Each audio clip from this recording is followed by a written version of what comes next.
Let's start. Let's now go to gua sha. Let's discuss obesity, excessive fat accumulation.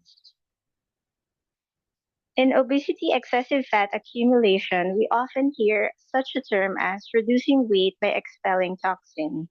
In fact, it makes sense by linking expelling toxin with reducing weight because one of the important reasons for obesity is too much accumulation of toxin in the body.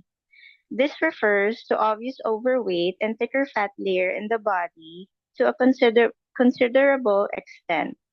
Or rather, it is a state of too much accumulation of triglyceride.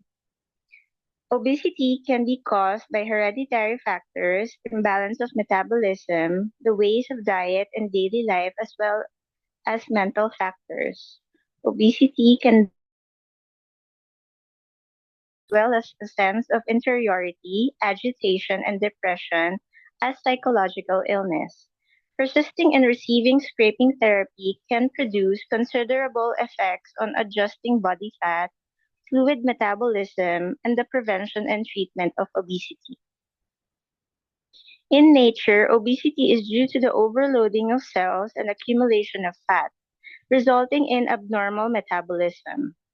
As compared with healthy people, an obvious high content of blood plasma, lipid, including triglyceride, cholesterol, and free fatty acid, takes place in the body of those suffering from obesity, indicating that the order of lipid metabolism of different degrees exists in the body of those suffering from obesity. Such lipid, if not metabolized timely, will become garbage that is harmful to health. That is, toxin, as it is often referred to. Too many toxins will aggravate the difficulty of discharge. Therefore, those suffering from obesity will always get half the result with twice the effort in reducing weight if methods are incorrect.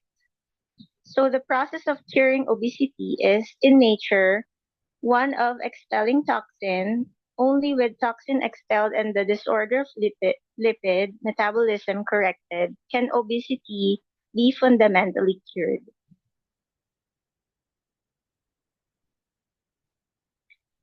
For gua sha is the safest and the most effective way of expelling fat and toxin. Scraping has the most direct and obvious impact on the human body as it can promote metabolism and expel toxin.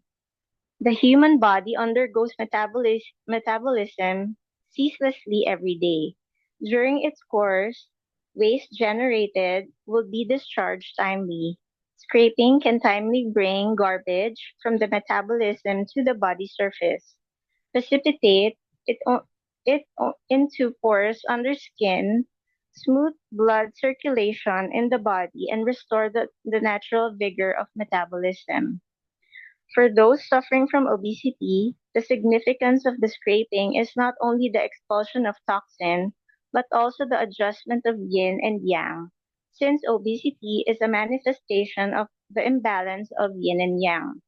Through stimulating some acupoints on related main and collateral channels, scraping enables yin and yang of the body to reach an ideal state of balance, hence naturally restoring the balance of metabolism. Stimulating skin via scraping can speed up the burning of fat on the body surface, reducing the accumulation of fat under skin. The recommended procedures first is Shen Shu Point. Use the surface scraping to scrape Shen Shu Point on the back from up to down until the skin turns red or sha speckles take form. Second, the Dangzhong Point, Zhongshan Point, Chanshu Point, and Guanyuan Point. Use the method angle scraping to gently scrape Danzhong Point from up to down until the skin turns red. Then use the surface scraping to gently scrape Zhongwan Point on the abdomen from up to down, as well as the surrounding areas of the navel and the Tianshu Point for 30 times respectively. Finally, scrape guan point from up to down until the skin turns red. Third, the San Yin Jiao point, Susan Lee point, and Feng Long point. Use the method surface scraping to scrape San Yin Jiao point on the skin of the lower limbs and Susan Lee point on the outside of the shin from up to down, respectively, 30 times with a little heavy force. The appearance of Sha is not necessary. The key of preventing and curing obesity lies in formulating and adhering to correct principles of diet as follows. The arrangement of diet should be based on the situation of different individuals, marked by appropriateness, balance, reasonable structure, and persistence in healthy diet. The time and amount of free meals should be set, and the speed of eating should be brought under control. Eat less for the supper and don't eat late at night. Exert control over the intake of total energy, particularly the intake of the amount of fat. The reduction of energy must be based on the principle of ensuring the normal activities of human body. Generally, the intake of energy for an adult should be around 4,184 kilojoules every day. Eat light food, be sure to take enough protein, eat more assorted grains, rich in dietary fibers, as well as fresh vegetables and fruits rich in vitamins and mineral substances. Thank you for your attention.